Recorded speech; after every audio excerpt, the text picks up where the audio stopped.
হোটেলৰ সন্মুখত দুটি কণমানিৰ লগত কি ঘটিছে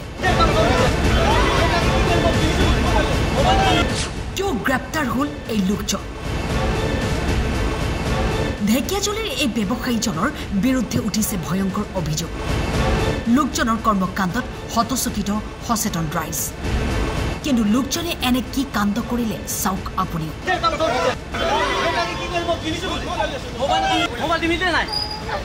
বিয়া ঘৰত ভাত খাই যায় কাপোৰ চাব নাই মই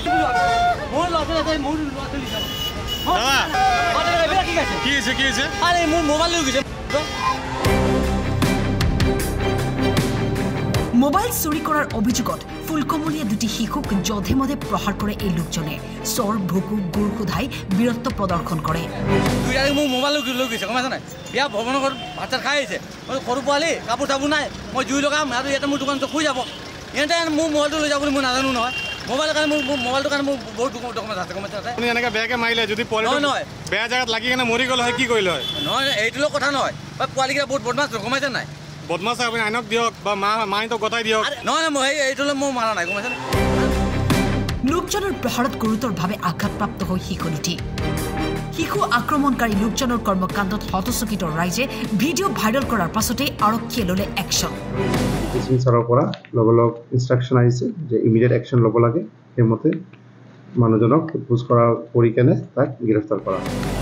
মোবাইল চুৰি সন্দেহত শিশুক আক্ৰমণ কৰা লোকজনক গ্ৰেপ্তাৰ কৰে আৰক্ষীয়ে যোৱাকালি বিৰাট দুখ লগা ঘটনা এটা হৈছে দুটা শিশুৰী এটা মানুহে আপোনাৰ মোবাইল চুৰ বুলি সন্দেহত তাক ধৰাৰ পিছত খুব বেয়াকৈ মাৰপিট কৰে আৰু আপোনাৰ তাতে আমাৰ ট্ৰাফিক পুলিচ পইণ্ট ডিউটিত পৰা গৈ কেনে শিশু দুটাক ৰেস্কিউ কৰি কেনে থানালৈ লৈ আনে লগ এইটোৰ ওপৰত একশ্যন লোৱা হ'ল যেতিয়া ভিডিঅ'টো ভাইৰেল হ'ল গম পালোঁ এইটো বিষয় লৈ লগ এটা Dhekiajuli case number 243/23 under section 307 case এটা ৰেজিষ্টাৰ কৰা হৈছে শিশু দুটাক এজ পাৰ ল আপোনাৰ CWCত লৈ গৈ কেনে ৰখা হৈছে আৰু মানুহজনক লগ এপ্ৰিহেণ্ড কৰি আজি এৰেষ্ট কৰি কেনে তাক ফৰৱাৰ্ড কৰা হ'ব যিমান ব্যৱস্থা ল'ব লগা আছিল লোৱা হৈছে আৰু আশা কৰোঁ ইমানখিনি একশ্যন লোৱাৰ পিছত নেক্সট টাইম এনেকুৱা ধৰণৰ কোনো ধৰণৰ শিশুৰ ওপৰত কোনো নিৰ্যাতন নচলাব ঢেকিয়াজুলিৰ পৰা ফণিৰাম দৈমাৰীৰ ৰিপৰ্ট টাইম 8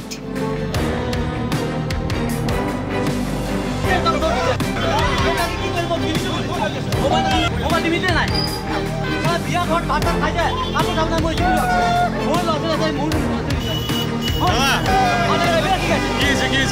মোৰ মোবাইল লৈ গৈছে